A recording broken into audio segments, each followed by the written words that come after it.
हमारी कोशिश रहती है कि आपको बिहार झारखंड के साथ साथ देश दुनिया की खबरों से भी आपको जोड़े रखें। इसके अलावा हम लोग बात खेल और फिल्मी जगत के साथ साथ कारोबार की भी करते हैं। तो चलिए शुरू करते हैं खबरों का सिलसिला।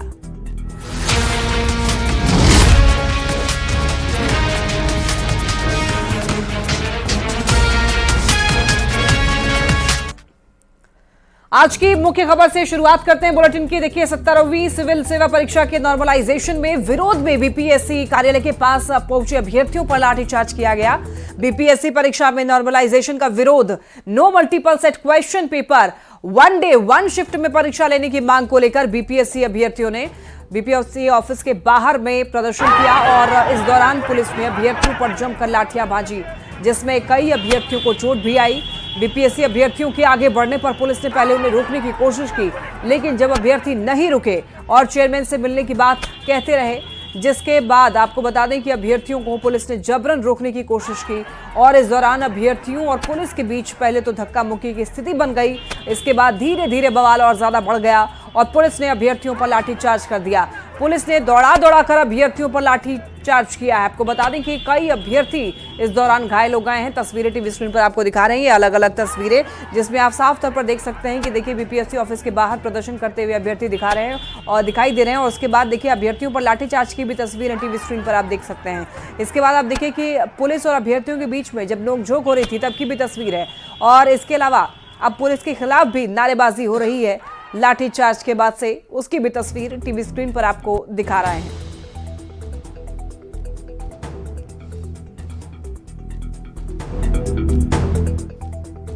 कि जो नॉर्मलाइजेशन को लेकर के संशय बना हुआ है और उन्होंने कोई भी अब इसके बारे में स्पष्टीकरण नहीं दिया है, वो नोटिस ये जारी करे और इसका स्पष्टीकरण करे कि नॉर्मलाइजेशन नहीं हो रहा है। एक पृष्ठ में देखिए लाठीचार्ज कर दिया गया। बोले थे एक डीएसपी सर आए थे, 5 लोगों को प्रतिनिधि को मिलाने का बात कहा गया था, फिर भी लाठीचार्ज किया है प्रशासन के द्वारा।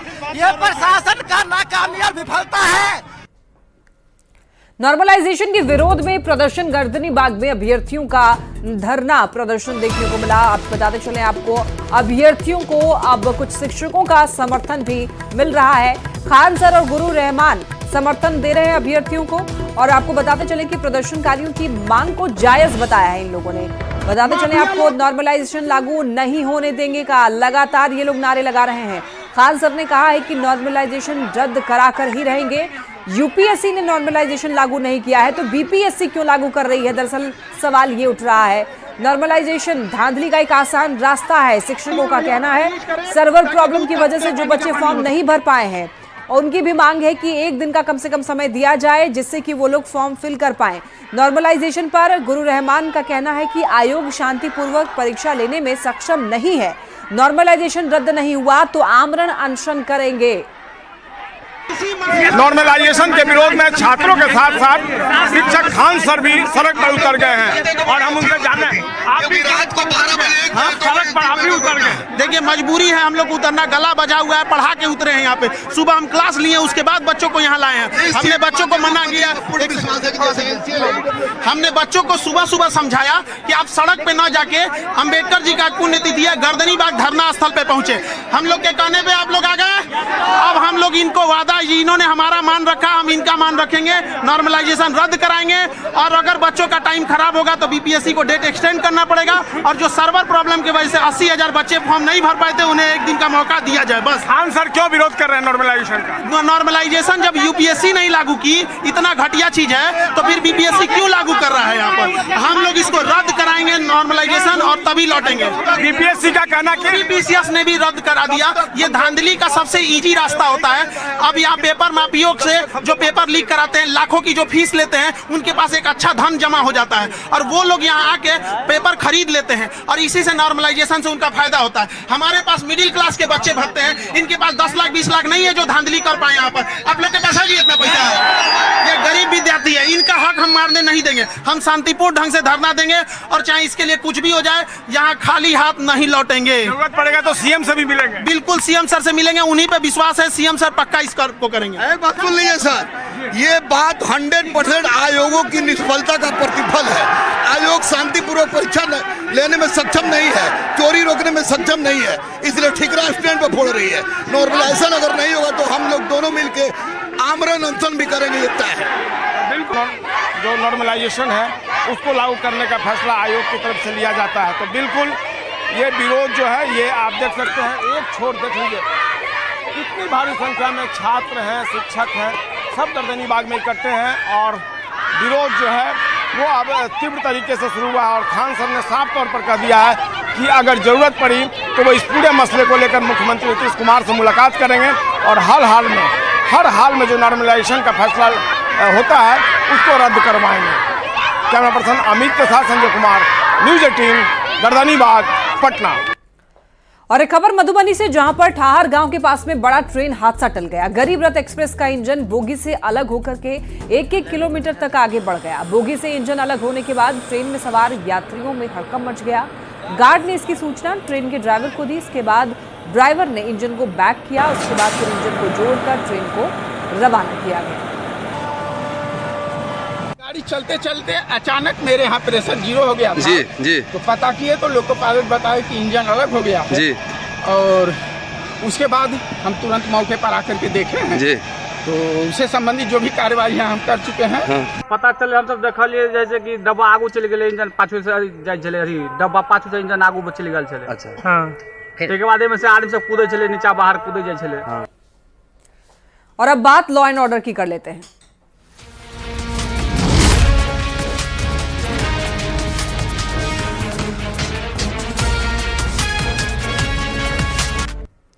खबर सीतामढ़ी से। पुपरी प्रखंड मुख्यालय में पागल कुत्ते का आतंक देखने को मिल रहा है। कुत्ते ने पिछले 24 घंटे के अंदर लगभग 40 लोगों पर हमला कर दिया है। जख्मी लोगों का पुपरी पीएचसी में इलाज करवाया जा रहा है। वहीं कुत्ते के आतंक से लोगों में अब दहशत का माहौल है। लोग डरे हुए हैं क्योंकि 24 घंटे के अंदर 40 लोगों पर कुत्ते ने हमला किया है, जिसकी वजह से सभी लोग डरे सहमे हुए हैं। तो पागल कुत्ते का आतंक यहां पर देखने को मिला है। कौन क्लास में जा रहे थे, बाहर कोचिंग करने जा रहे थे। क्या जानकारी मिली, कितने लोगों को काटा है कुत्ता वहाँ पे? हम आए तो 3-4 आदमी। 3-4 आदमी काट लिया था। 35 से 40 लोग अभी तक आए हैं। जी। कुत्ता जिसको काटे हुआ है जी 35 से 40 लोग अभी तक आए हैं। खबर बगहा से सामने आ रही है, जहां पर पुलिस ने अंतर्राज्यीय गांजा तस्कर गिरोह का खुलासा किया है। 6 करोड़ की गांजे के साथ 2 तस्करों को भी गिरफ्तार कर लिया है। ओडिशा से गांजे के खेप को ट्रक से यूपी ले जाया जा रहा था। 2 क्विंटल 4 किलो गांजे को ट्रक में छिपा कर रखा गया था। तस्करों की पहचान धनहा थाना क्षेत्र के दौनाहा निवासी राजू यादव और सिवान जिले के बादल यादव के रूप में हुई है। तस्करों का जाल कई प्रदेशों तक फैला हुआ है। पुलिस तस्करी से जुड़े हुए पूरे सिंडिकेट को खंगालने में जुटी है। खबर औरंगाबाद से, जहां पर सदर अस्पताल के डीएस डॉक्टर आशुतोष कुमार और स्वास्थ्य प्रबंधक हेमंत राजन समेत 7 लोगों पर बारून थाना की पुलिस ने एफआईआर दर्ज की है। दरअसल 12 नवंबर को बारून थाना क्षेत्र के पड़रिया में एक अज्ञात शव मिला था। शव सदर अस्पताल की चादर में लपटा हुआ मिला था। आपको बता दें कि मामले की जांच करने पर यह पता चला कि एम्बुलेंस कर्मियों का इसके पीछे हाथ है। लेकिन जब एम्बुलेंस कर्मियों से पूछताछ की गई, तब पूछताछ के दौरान उन्होंने बताया कि डीएस के आदेश पर ऐसा किया गया, जिसके बाद सीसीटीवी फुटेज के आधार पर और गहनता से जांच की जा रही है। और इसके मुताबिक और भी कई लोगों के शामिल होने की भी बात सामने आई है और उन सबके खिलाफ बारून थाना की पुलिस ने मामला दर्ज कर लिया है।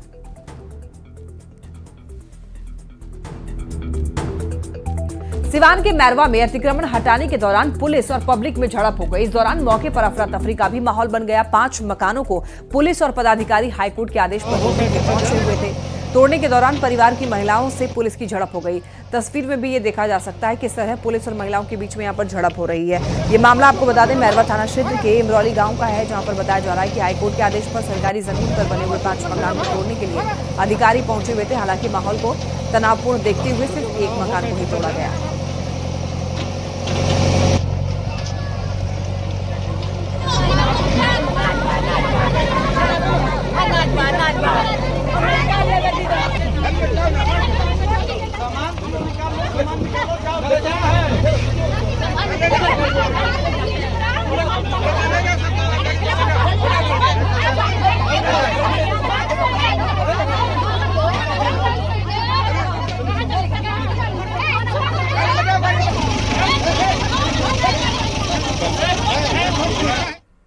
तस्वीरें आप ये देख रहे हैं जहां पर पुलिस और यहां पर जो महिलाएं हैं उनके बीच में नोकझोंक और झड़प होती हुई दिखाई दे रही है। देखिए, महिला पुलिसकर्मियों के साथ में जो वहां पर महिलाएं हैं वो झड़प करती हुई दिखाई दे रही हैं। दरअसल आपको बताते चलें कि कोर्ट के आदेश पर 5 मकानों को ढाने के लिए वहां पर पुलिस गई हुई थी, उसके दरमियान ही यहाँ पर झड़प हुई थी।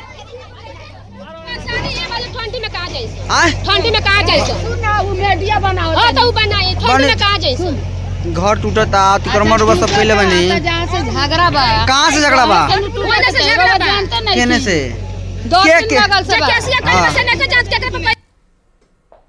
और अब झारखंड की खबरों की ओर रुख करते हैं। देखिए, सेंट्रल यूनिवर्सिटी ऑफ झारखंड में छेड़खानी का ये मामला है। रांची से ये खबर मिल रही है। पीड़ित पक्ष ने धरना प्रदर्शन खत्म कर दिया। आपको बताते चलें कि डीएसपी ने पीड़ित पक्ष की बात मान ली है। पीड़ित पक्ष को लिखित भरोसा दिया गया है। छात्राओं की सुरक्षा का दरअसल इनको भरोसा दिया गया है। आरोपी पक्ष लगातार नारेबाजी कर रहे थे। डीएसपी की मौजूदगी में नारेबाजी हो रही थी। इसके बाद अब पीड़ित पक्ष ने बताते चले उनकी जो मांगे थी वो पूरा करने का भरोसा दिया गया डीएसपी के द्वारा, तो पीड़ित पक्ष की बात मान ली गई है। इसके बाद अब प्रदर्शन खत्म किया गया है। देखिए, रांची स्थित सेंट्रल यूनिवर्सिटी ऑफ झारखंड में पीड़ित छात्रा घटना के बाद में बेहद डरी हुई है, बेहद सहमी हुई है। वो डर की वजह से किसी से बात करने की स्थिति में भी फिलहाल नहीं है। पीड़ित छात्रा ने घटना के बाद में अपना दर्द सबसे पहले अपनी रूम पार्टनर से बयां किया। न्यूज 18 से बातचीत में पीड़ित छात्रा की रूम पार्टनर ने जो कुछ भी बयां किया उसे सुनने के बाद किसी की भी रूह कांप जाएगी। आप भी सुनिए घटना की पूरी कहानी।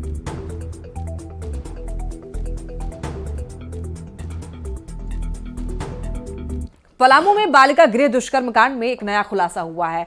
बालिका गृह की कुछ बच्चियों की तस्वीर भी व्हाट्सएप पर भेजी जाती थी। पुलिस इस दिशा में भी जांच पड़ताल कर रही है। पुलिस का दावा है कि जो भी इस मामले में शामिल होंगे उनकी गिरफ्तारी होगी।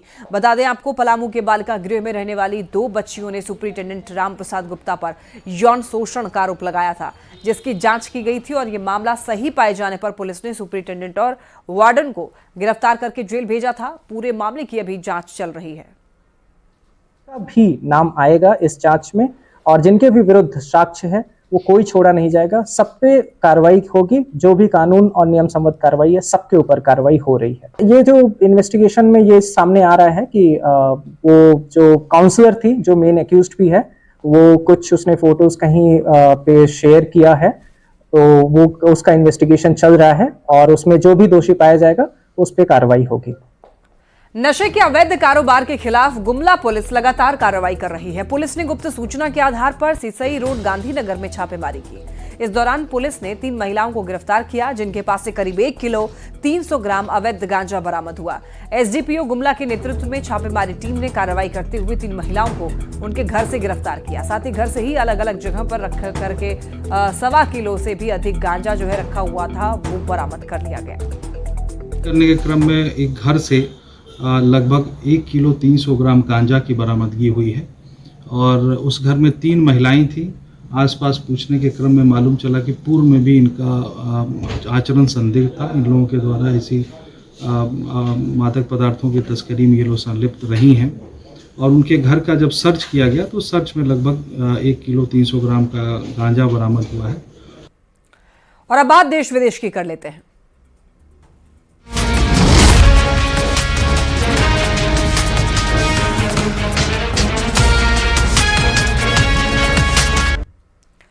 राज्यसभा में कांग्रेस सांसद अभिषेक मनु सिंघवी की सीट नंबर 222 के नीचे नोटों की गड्डियां मिलने के मामले में सदन में जमकर हंगामा हुआ।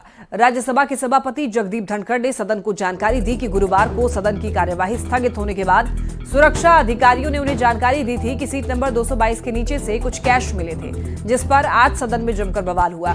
मल्लिकार्जुन खड़गे ने कहा है, बिना जांच के किसी का नाम कैसे लिया जा सकता है। तो सफाई में अभिषेक मनु सिंघवी ने भी कहा है कि वो तो सिर्फ 500 रुपए का एक नोट ही लेकर गए थे।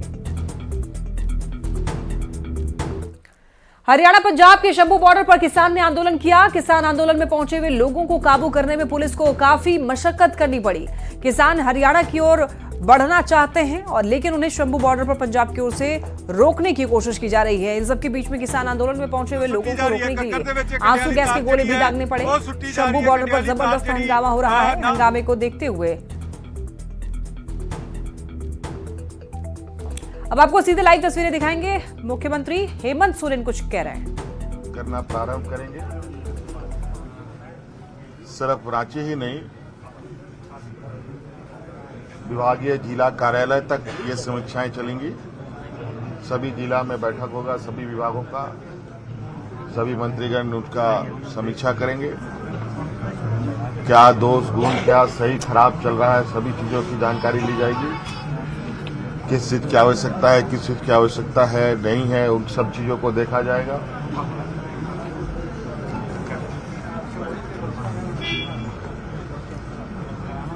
सभी विभागों में लोगों की प्रोन्नति, जो प्रमोशन है, उन सब की भी समीक्षा होगी और जल्द से जल्द इसकी समस्या का समाधान किया जाएगा।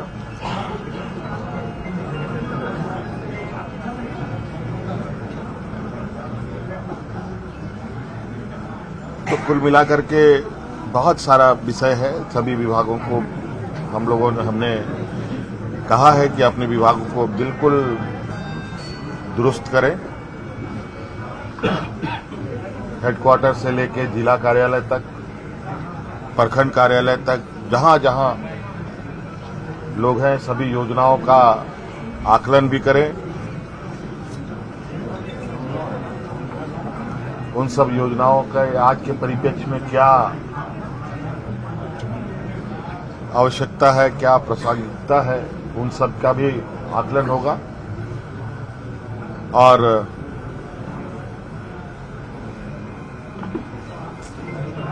उन सब को ध्यान में रखकर हमने कहा है कि 2 महीने के अंदर सभी जिला कार्यालयों तक का भ्रमण हमारे मंत्रीगण करें, जिला स्तर तक विभाग की समीक्षा करें,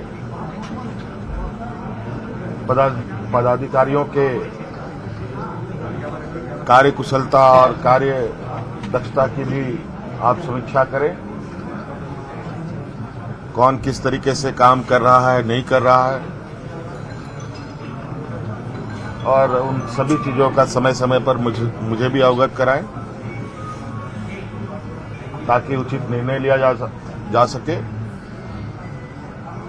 तो इससे ये कुल मिला जुलाकर एक आने वाले समय में रोड मैप बनाने के लिए सभी मंत्रीगण अब लग जाएंगे और उसके अनुरूप सारे रिपोर्टों को संग्रहण करते हुए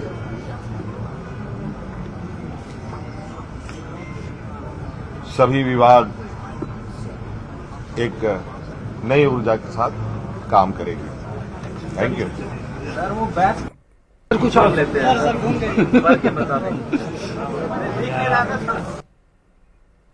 तो आप सुन रहे थे यहाँ पर झारखंड के मुख्यमंत्री हेमंत सोरेन को। चलिए बढ़ते हैं खबरों में आगे और बात करेंगे बांग्लादेश की। देखिए, बांग्लादेश मामले में एक अपडेट सामने आया है। बांग्लादेश ने भारत से अपने 2 राजनयिक वापस बुला लिए हैं। बांग्लादेश ने बंगाल, त्रिपुरा के राजनयिक वापस बुलाए हैं। भारत बांग्लादेश में तनाव के बीच में यह फैसला लिया गया है। बांग्लादेश में मोहम्मद यूनिस सरकार का भारत विरोधी रंग अब सड़क पर भी दिखने लगा है। मोहम्मद यूनिस से जुड़ी हुई बांग्लादेश नेशनलिस्ट पार्टी यानी कि बीएनपी लीडर रुहुल कबीर रिजवी ने अपनी बीवी की भारतीय साड़ी जलाकर भारत के खिलाफ प्रदर्शन किया है। उन्होंने अपनी पार्टी के सभी कार्यकर्ताओं से भारतीय प्रोडक्ट का बॉयकॉट करने की अपील की। रिजवी का यह प्रदर्शन अगरतला में ढाका कमीशन में हुई घुसपैठ के खिलाफ था। रिजवी ने साड़ी के साथ साबुन, टूथपेस्ट से लेकर के मिर्च, पपीता तक, मतलब कि भारत के हर एक प्रोडक्ट का बॉयकॉट करने की यहां पर अपील की। और अब बात कारोबार की करते हैं।